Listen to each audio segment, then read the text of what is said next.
Hi, this is Steph with Belladonna Dyes, and today we're going to make a single color ice dye in Chinese red. And this will be going into the playlist of Dharma dye swatches. And if you haven't seen that playlist yet, I highly recommend it. It's a useful tool for us dyers.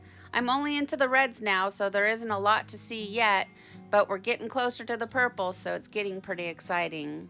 And this tutorial is pretty self-explanatory, so I'm going to be quiet through most of it and just let you just enjoy the music and watch the show.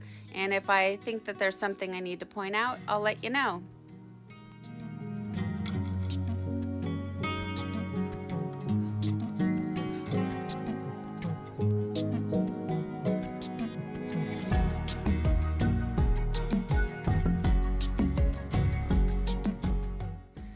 Who am I fooling? I can't be quiet. So I know that I'm being very meticulous here on this spiral, and it's because I feel that the folding part is the foundation of your tie-dye, and if you get that right and then your dye placement, you're going to have great tie-dye. If you rush through this process, it shows in the end. So take your time and get it done right.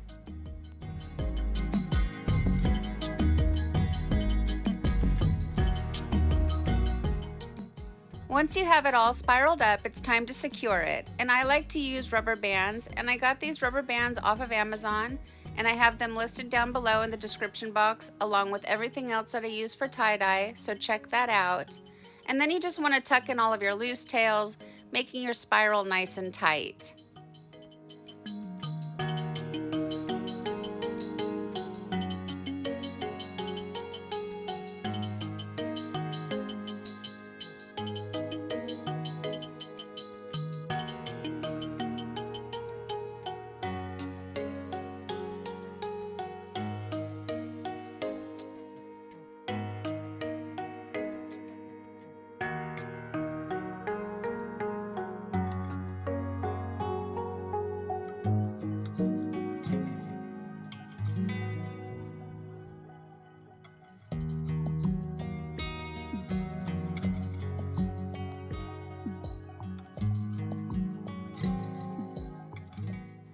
I've been asked to show the different size containers from Dharma.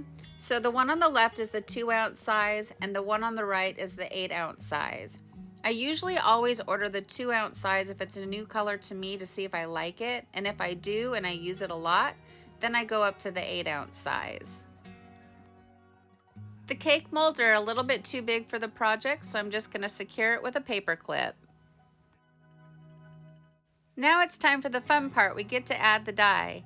And Chinese red is one of those dense powders and it doesn't like to sprinkle on, so just take your time and then use the back of your spoon to smooth it out. That's what I do.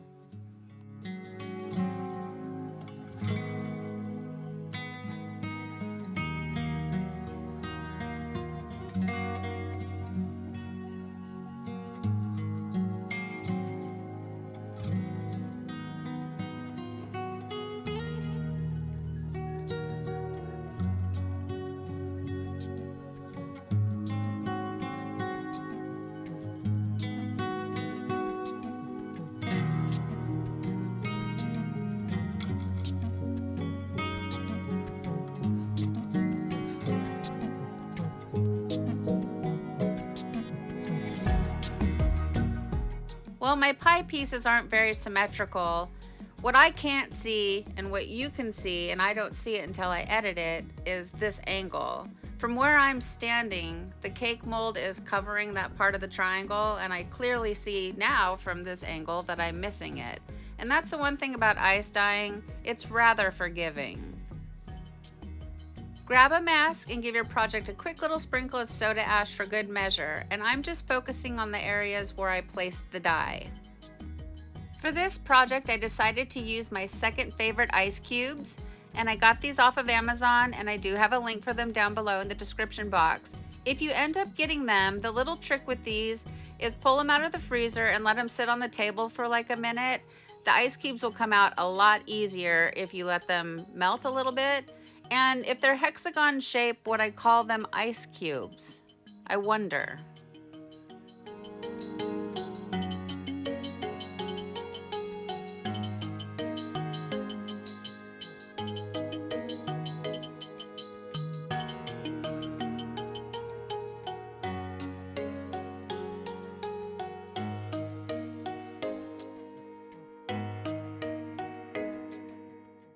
Dye will creep up on your hands while you're adding the cubes, so make sure you rinse out the tray really well before you fill it up and stick it in the freezer.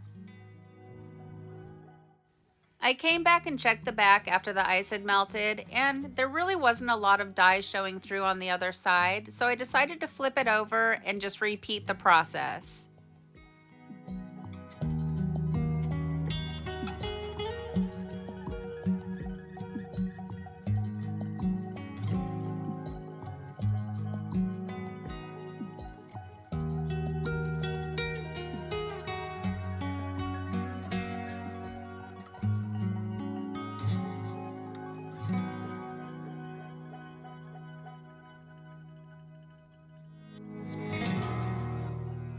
I went a lot lighter with the dye amount this time because we did have really good saturation on the front side, so I felt like it didn't need quite as much.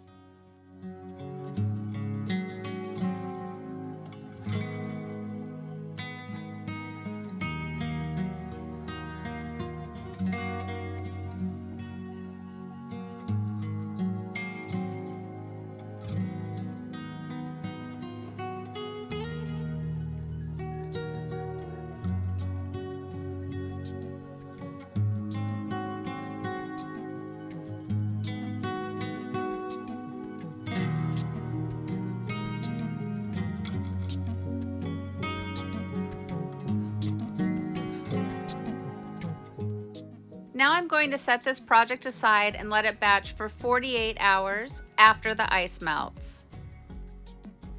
So it's been 48 hours since the ice is melted, and now it's time for the rinse out.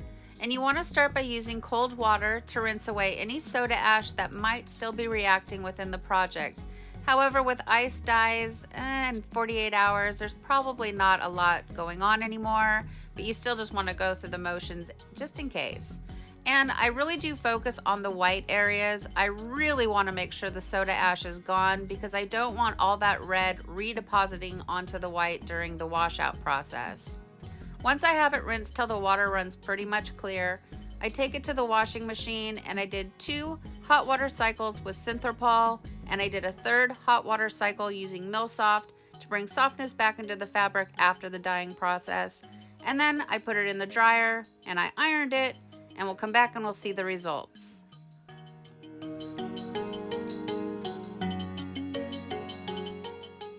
Well, here it is, guys. Here's our Chinese red single color ice dye after it's been washed and dried. And I really like this shirt a lot. I think it turned out great. And I love Chinese red. I use it all the time. I know I said that about jungle red, but I really do love Chinese red.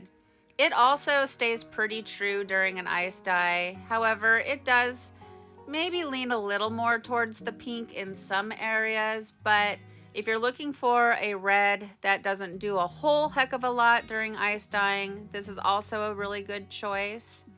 And it is nearing time where we're going to start making all of these Christmas tie-dyes.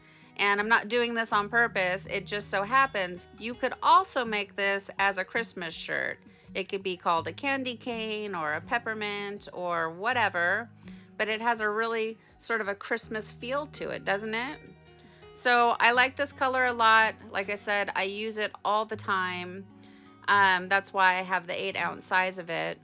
I highly recommend it. I don't think you can go wrong by choosing this color. If you can only afford to get one red, it's a very versatile red. It's not too dark and it's not too light. It's just really pretty.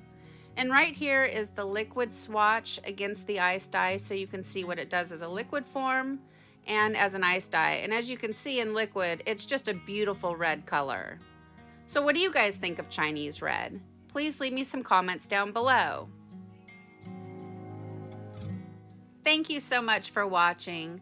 Please subscribe to my channel, leave a thumbs up, and click the bell and set it to all. That way you get notified of future uploads. And remember, have fun tie-dyeing.